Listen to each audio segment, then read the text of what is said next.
औरंगजेब, याकूब मेनन, अफजल गुरु, सालार गाजी जैसे लोगों से मुस्लिम समुदाय का एक तबका जितना अपनापन दिखाएगा उतना ही देश में सांप्रदायिक एकता को खतरा पैदा होगा। जाहिर है कि इसका लाभ उठाने के लिए देश की सियासी पार्टियां इसे जहां तक संभव होगा खींच तान कर लंबा करेगी।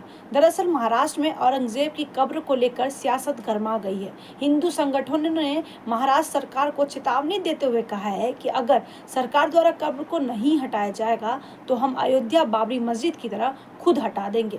इसके बाद से छत्रपति संभाजी नगर में स्थित औरंगजेब की कब्र की सुरक्षा बढ़ा दी गई है और बड़ी संख्या में पुलिस बलों की तैनाती कर दी गई है।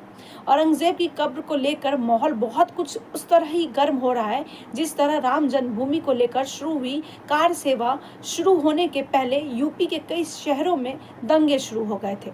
सोमवार को नागपुर के महाल में दो गुटों के बीच विवाद के बाद हिंसा भड़क गई थी। महाल के बाद देर रात हंसपुरी में हिंसा हुई। अज्ञात लोगों ने दुकानों में तोड़फोड़ की और वाहनों में आग लगा दी। इस दौरान जमकर पथराव भी हुआ। हिंसा के बाद कई इलाकों में कर्फ्यू लगा दिया गया है। हिंसक भीड़ के हमले में 25 से 30 पुलिसकर्मी घायल हुए हैं।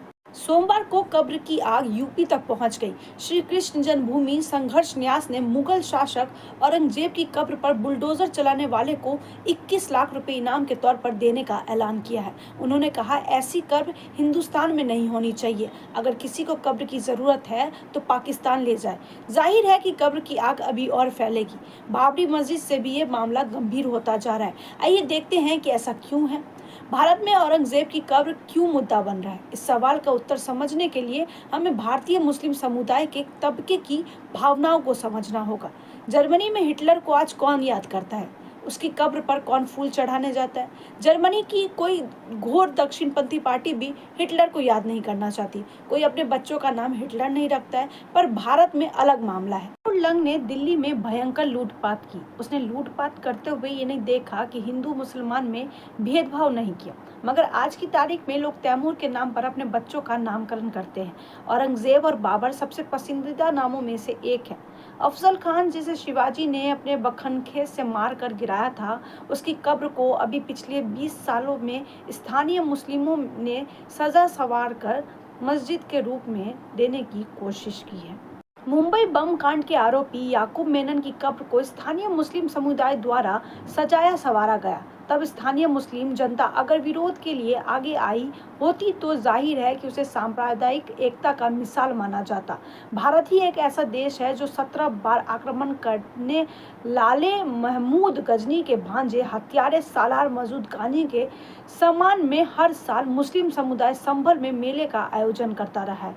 जब संभल में माहौल इतना खराब है कि होली पर रंग से मस्जिद न गंदी हो जाए इसलिए तिरपाल से ठगी जा रही है, पर स्थानीय समुदाय की डिमांड है कि सालार गाजी की याद में नेजा मेला हर साल की तरह इस साल भी मनाई जाए। स्थानीय हिंदुओं का कहना है कि सालार गाजी एक लुटेरा था। वो महमूद गजनी का सेनापति था जिसने सोमनाथ मंदिर को लूटा था। सालार गाजी ने पूरे देश में कत्लेआम किया था जिसे राजा सुहेल देव ने मार डाला था। इसके ही आधार पर एडिशनल एसएसपी शीश चंद कह रहे हैं कि मेला नहीं लगेगा। लुटेरे की याद में बिल्कुल मेला नहीं लगेगा। अगर लगा तो आप राष्ट्रद्रोही हैं। अगर इस देश के हैं तो ऐसी इजाज़त नहीं मांगेंगे। आप ही कह रहे हैं कि सोमनाथ को लूटा था, तो ऐसे आदमी की याद में आप कार्यक्रम क्यों कर रहे हैं? बिल्कुल नहीं होगा, बिल्कुल नहीं होगा।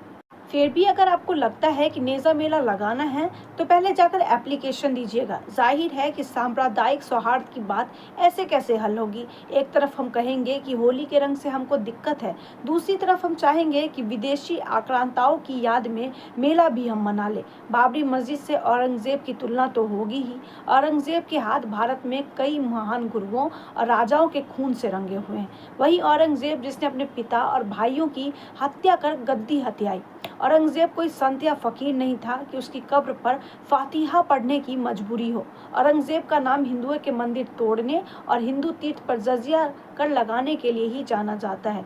हिंदुओं के साथ सौहार्द दिखाने के लिए मुस्लिम समुदाय को ऐसे आताइयों से दूरी बनानी ही चाहिए। आखिर गाजा में जब इजराइल अत्याचार करता है तो लाखों हिंदू इजराइल की कार्रवाई की निंदा करते हैं। औरंगजेब, याकूब मेनन, अफजल गुरु, सालार गाजी जैसे लोगों से समुदाय जितना अपनापन दिखाएगा उतना ही इस मुद्दे पर सियासत करने वालों के लिए खाद पानी मिलता जाएगा। अगर आपको हमारा वीडियो पसंद आया हो तो इस चैनल को लाइक, सब्सक्राइब और शेयर करना ना भूलें।